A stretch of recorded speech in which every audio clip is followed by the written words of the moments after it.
விஸ்வாமித்திரரின் மகன் அஷ்டகன் அஸ்வமேத யாகம் செய்தான். யாகத்தில் மன்னர்கள் ரிஷிகள் பங்கேற்றனர். யாகத்தின் முடிவில் மன்னன் தன் நண்பர்களான பிரதர்த்தனன், வசுமனஸ், சிபி மற்றும் நாரத மகரிஷி ஆகியோருடன் தேரில் உலா சென்று கொண்டிருந்தான். நாரதரிடம் அஷ்டகன், மகரிஷி, நாங்கள் நால்வரும் புகழ்பெற்ற அரசர்கள், நாங்களோ தலை சிறந்த ரிஷி. இப்போது நம் ஐவரில் நால்வர் மட்டுமே சொர்க்கத்துக்கு செல்லலாம் என்றால் தேரிலிருந்து இறங்க வேண்டியவர் யார் என கேட்டான். நாரதர் அவனிடம் நீதான் இறங்க வேண்டும் என்று பதிலளித்தார். உடனே அஷ்டகன், ஏன் என்னை இறங்கச் சொல்வீர்கள் என கேட்டான்.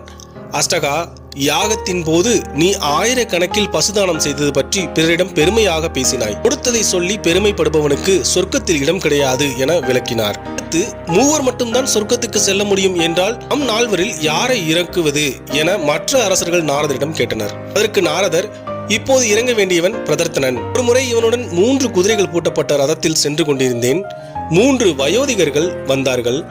அவர்கள் 3 குதிரைகளை தானமாக பெற்று சென்றனர். இழுப்பதற்கு யாரும் இல்லாமல் தானே தேரை இழுத்தான். ஆனால் மனதுக்குள் இந்த பெரியவர்களுக்கு சிறிதும் அறிவில்லை, எதைத்தான் தானமாக கேட்பது என்கிற தெளிவும் இல்லை என குமைந்து கொண்டிருந்தான். தானம் தந்துவிட்டு நொந்து கொள்பவனுக்கு சொர்க்கத்தில் இடமில்லை என்றார். இருவருக்கு தான் சொர்க்கம் என்றால் யார் இறங்க வேண்டும் என மன்னர்கள் அடுத்த கேள்வியை தொடுத்தனர். வசுமனஸ் என்ற நாரதர் பெரிய ரதம் வைத்திருந்தான். அதை யார் வேண்டுமானாலும் எப்போது வேண்டுமானாலும் பயன்படுத்தலாம், மீது தனக்கு உரிமை இல்லை என்றும் சொன்னான். ஆனால் யாருக்கும் அதை தானம் அளிக்கவில்லை, தானும் பயன்படுத்தவில்லை. வெறும் வார்த்தை சொர்க்கத்தை தராது என விளக்கினார்.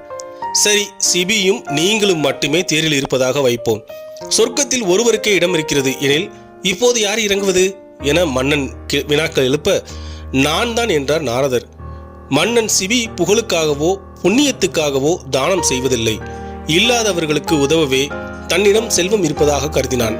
எனவே சொர்க்கத்துக்கு செல்லும் தகுதி அவனுக்கு இருக்கிறது என்று கூறி முடித்தார் நாரதர். இந்த கதையில் நாம் தெரிஞ்சுக்க வேண்டிய முக்கியமான விஷயங்கள் என்னென்ன அப்படின்னு கேட்டீங்கன்னா 3 விஷயம் சொல்றாங்க. சொர்க்கத்தில் இடம் யாருக்கு கிடையாது அப்படின்னு கேட்டீங்கன்னா, நம்ம ஒருத்தருக்கு உதவி செஞ்சுட்டு அதை பெருமையா எல்லார்கிட்டையும் சொல்லி காமிச்சு பெருமைப்படுற போது உங்களுக்கு சொர்க்கத்துல இடம் கிடையாதுன்னு சொல்றாங்க.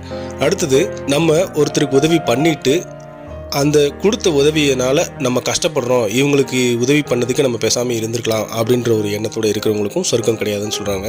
அதுக்கடுத்து, ஒரு பொருளை தானமாக கொடுத்துட்டு அதை யாரும் பயன்படுத்த விடாமல் தானும் பயன்படுத்தாமல் போட்டு வச்சுருப்போம், ஸோ அவங்களுக்கும் இடம் கிடையாது அப்படின்ற விஷயத்த நாரதர் சொல்கிறாரு. இந்த வீடியோ பிடிச்சிருந்தா லைக் பண்ணுங்கள், ஷேர் பண்ணுங்கள், கமெண்ட் பண்ணுங்கள். தேங்க்யூ.